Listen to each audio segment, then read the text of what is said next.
Well, this is a new video, and today I'm going to be talking about the future of the plug-and-play consoles, and will they survive the test of time, or will the company that manufacture them or produce them, will they continue to make them in the future, or will these consoles simply fade away as novelty, cheap knockoffs of the, or pale imitations of the original things that they're supposed to emulate?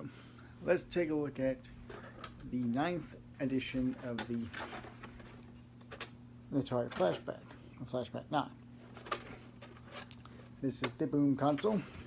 What At Games did though was they did put this really nice slot here to allow you to put one of these SD cards in it for saves and backups, and as well as there's a company called Atari Life. I will put the link down in the bottom of the description that allows you to update the firmware to this console. And since the Atari 2600, 5200, and 7800 all have a large library of games, you could, in a sense, add 100 more games to this 110 game console. Yes, this is the 110 version because it uses the wired controllers rather than the more expensive $100 wireless controller, which that console still works. This is made by At Games. I do not know how long this type of console will last, since this may just start disappearing in the future, and we might just start seeing more Atari games on sticks, like their dongle-style consoles. Console took inspiration from another At Games console, the Legends Flashback. It too, like the Sega Genesis, has the ability to allow you to put these SD-style cards in them.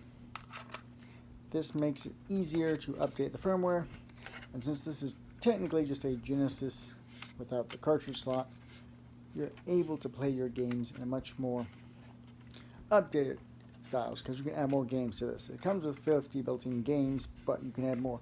And one great thing is it will keep up with the times of the ever-growing HDMI TVs, HGTVs, 4K TVs, and any of that.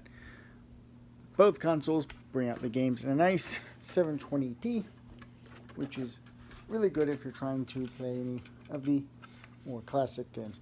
None of the games on either of these cartridges are either arcade ports, or some of them. This one actually uses original Atari style, where this uses more homebrewed versions of the games. And finally, the handheld consoles. Now, this console gets a lot of flack, because just like the Sega Genesis, it's supposed to be based off of the Firecore engine in this console does not allow it to work properly. So you'll see up there it just says Firecore on the top of the game. If you can see this, we may have to bring the screen in closer. But this runs on the Firecore engine, and it makes some of the games almost to the point that they're unplayable. So say you're wanting to play Mortal Kombat or something, or even Virtua Fighter, which to some of us, let's say you click on Mortal Kombat 3, for example. This game comes up with the Sega logo, has all the Mortal Kombat copyrights and other things on there, but when we get into the game itself, you'll notice that there's a lot of slowdown when you start the game.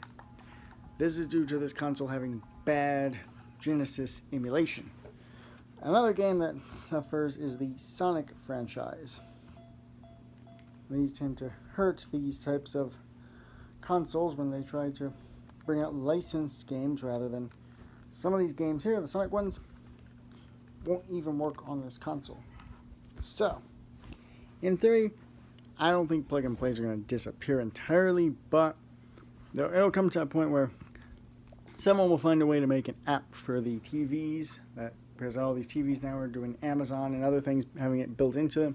Someone might find a way to put an emulation app that basically allows you to either buy, sell, or illegally download certain ROMs for video games. This won't necessarily completely get rid of consoles like the PlayStation or Xbox or the Nintendo consoles, but it will limit the plug-and-play consoles.